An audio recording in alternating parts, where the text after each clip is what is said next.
Бисмиллахир-рахманир-рахим. Альхамдулиллахи раббил аламин.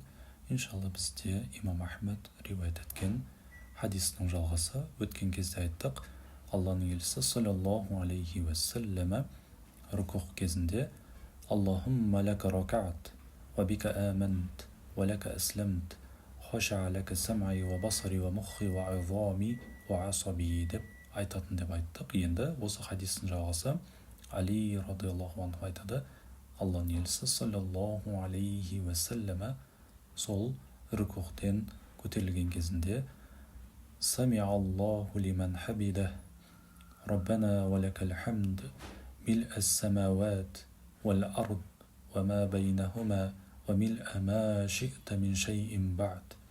Аллах Тағала өзін мадақтайтындарды естуші, Раббымыз өзіңе мадақтар болсын. Аспан мен жерді осы екі аралықты толтыратындай көлемді, ауқымды мадақтар болсын. Және де осы нәрселерден кейінгі келетін жаратылыстарды толтыратындай үлкен мадақтар болсын деп Аллахты ұлықтайтын. Алланың елшісі саллаллаху алейхи уассалама сәждеге барған кезінде Аллахумма лака саджатту ва бика амант ва лака асламт, سجد وجهي للذي خلقه وصوره فأحسن صوره فشق سمعه وبصره فتبارك الله أحسن الخالقين деген әдемі сөздерді айтатын.